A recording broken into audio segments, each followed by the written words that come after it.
तीसरी चीज ये कि पेगासस के मामले पर आज सुप्रीम कोर्ट के मुख्य न्यायाधीश के सामने कहा जा रहा है कि 300 से 400 लोगों ने चिट्ठी लिखी है, लेकिन ये चिट्ठी खबरें बनाई जाती है। इस चिट्ठी में कौन शामिल होता है तो आपको आश्चर्य लगेगा कि ये वही सब लोग हैं जिन लोगों ने निरंतर सोनिया गांधी के लिए मार्केटिंग की। ये सब वो लोग हैं जो हमेशा, वो सोनिया की सरकार, जब मनमोहनी सरकार थी तो उनके किचन कैबिनेट के मेंबर हुआ करते थे। तो ये कौन है ये लोग जो सोनिया गांधी के किचन कैबिनेट के मेंबर हैं? आप देखेंगे ये सब नाम वही हैं, ये अजब गजब नाम वही हैं जो लोग हमेशा से सोनिया गांधी के लिए मार्केटिंग करते रहे। एक भी इसमें नाम ऐसा नहीं है। हमेशा आप देखेंगे कि जजों ने सुप्रीम कोर्ट में जाकर, सुप्रीम कोर्ट के जज से पूर्व जजों ने शिकायत की, पूर्व पत्रकारों ने की। ये तमाम लोग वही हैं। अरुणा राय हैं, वृंदा ग्रोवर हैं, ये तमाम प्रशांत भूषण हैं, ये सब के सब वो लोग हैं जो सोनिया गांधी के किचन कैबिनेट के मेंबर रहे। और जब कभी भी सुप्रीम कोर्ट से शिकायत करने की बात होती है तो यही लोग होते हैं। ये अरुणा राय, ये अंजलि भारद्वाज, ये हर्ष मंदर, ये वृंदा ग्रोवर, ये प्रशांत भूषण, इन सब ने मिलकर के सुप्रीम कोर्ट के चीफ जस्टिस को चिट्ठी लिखी है कि पेगासस की जांच कराई जाए। आप अक्सर देखते होंगे कि ये कुछ नाम सेलेक्टेड नाम होते हैं, कभी वकील के नाम पर, कभी रिटायर्ड आईएएस ऑफिसर्स के नाम पर, कभी रिटायर्ड जजों के नाम पर। तो ये फिर सगुफा चला गया है। दरअसल इस 75 साल में लगभग 6 दशक से ज्यादा समय तक प्रत्यक्ष और अप्रत्यक्ष रूप से देश पर शासन करने वाली कांग्रेस ने खैरात पर इतने पाले हुए हैं कि हर दांव इस रूप में पेश किए जाते हैं। वो होते हैं पॉलिटिकल पार्टी के से जुड़े हुए लोग, लेकिन ऐसे पेश किया जाता है कि वो बुद्धिजीवी है। ये बुद्धिजीवी कौन है और ये किसके लिए काम करते हैं? हर बार सुप्रीम कोर्ट से शिकायत करने वाले यही कुछ कॉमन नाम क्यों होते हैं? क्या जुडिशियरी को कभी ये समझ में नहीं आता होगा? ये अपने आप में दिलचस्प है कि वही अरुणा राय, वही अंजलि भारद्वाज, वही हर्ष मंदर, वही वृंदा ग्रोवर, वही हुमा सेना, मतलब घुमा फिरा के सब वही लोग हैं। और कई बार अखबारों में ये नाम भी नहीं दिए जाते, सेलेक्टेड 2-4 लोगों के नाम दे दिए जाते हैं।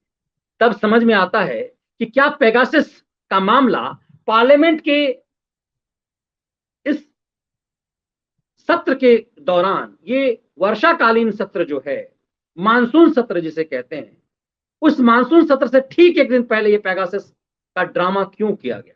सदन क्यों नहीं चलने दिया जा रहा है? दरअसल इसे ही कहते हैं परसेप्शन तैयार करना। और मैं हमेशा जब कहते हैं सर्कुलेट जर्नलिज्म, कि मतलब एक आदमी पत्रकारिता के माध्यम से इस पूरे चीजों को समझने की कोशिश कीजिए। कि मैं जब अक्सर ये कहता हूं कि इसे सर्कुलेट जर्नलिज्म कह लीजिए, तो हमेशा ये होता है कोई एक पत्रकार फर्जी खबर बनाएगा, 4 संस्था उसे फैलाएगा, फिर पार्लियामेंट में हंगामा होगा और फिर ये टीम सोनिया के लोग सुप्रीम कोर्ट में चीफ जस्टिस से शिकायत करेंगे। हर बार ये कॉमन स्क्रिप्ट है। इस 4G के दौर में दरअसल जनता इस चीज को समझ गई और इस डेमोक्रेसी में कोई कुछ नहीं कर सकता यदि जनता का मिजाज समझ आ गया है। इस 4G के दौर में ये 4 मीडिया संस्थान कोई खेला नहीं कर सकता। तो इसीलिए ये बार बार जो एक ही स्क्रिप्ट चलाया जाता है, उसके तरीके, थोड़ा सा मसाला जो है अलग अलग कर दिया जाता है। वही पनीर की सब्जी बनती है, उसमें थोड़ा सा मसाला अलग कर दिया जाता है। तो ये दांव दरअसल पूरा समझ में आ गया कि देखिए कि कैसे, चाहे वो उत्तर प्रदेश में योगी आदित्यनाथ को बदनाम करने का खेल हो, निरंतर शाह मोदी अमित शाह के खिलाफ साजिश का मामला हो, हर स्क्रिप्ट में देखेंगे कि 2 बार कुछ फर्जी खबर छापी जाएगी, उसके बाद उस खबर को 2 अखबार संस्था छापेगा, फिर उस फर्जी खबर को 8-10 वेब लड़ा के उसे सर्कुलेट करेंगे, फिर पार्लियामेंट में हंगामा हो जाएगा और फिर उसी गैंग के कुछ लोग जो हैं सुप्रीम कोर्ट में जाकर शिकायत करेंगे और उसके बाद ये परसेप्शन तैयार किया जाएगा।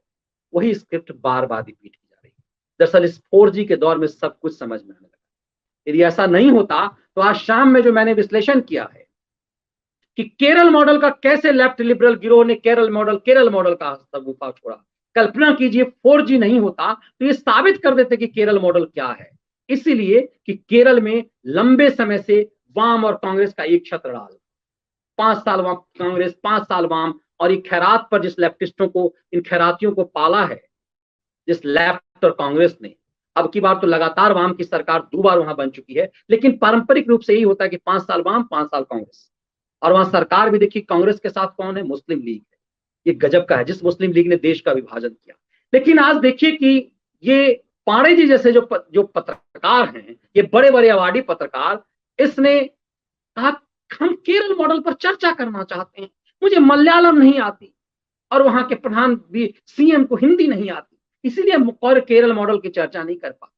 लेकिन केरल मॉडल कितना बड़ा फ्रॉड है कि देखिए कि आज इस देश में जितने कोरोना का मामला है उसमें आधा से ज्यादा केरल का है।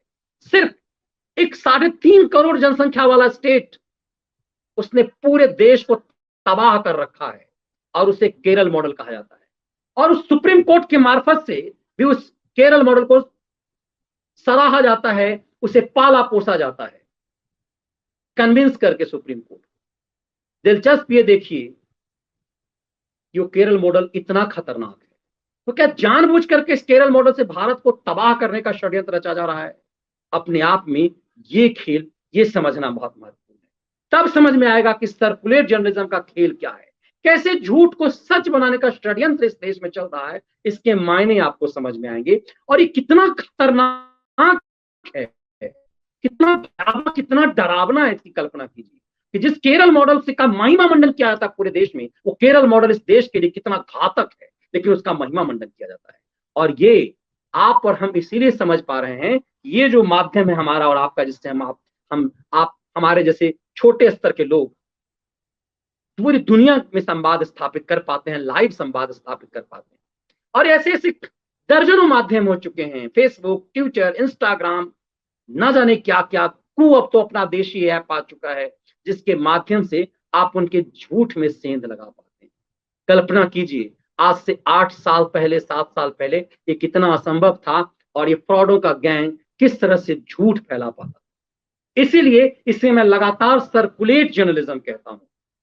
ये सर्कुलेट जर्नलिज्म कितना खतरनाक है कि मनीष ठाकुर एक झूठ बोलेगा, उसके बाद अपने 4 मित्रों से उस झूठ को खबर छपवाएगा, और ये अकेले संभव नहीं होता, उनका गैंग है, और उसके बाद पूरा सिस्टम जो है उस रूप में काम करता है। तब यूं ही नहीं ये पेगासस का काम हो पाता है और संसद तक ठप हो जाती है, और फिर उसके बाद ट्रैक्टर की स्क्रिप्ट होती है। इन तमाम चीजों को समझने के लिए ये जरूरी है।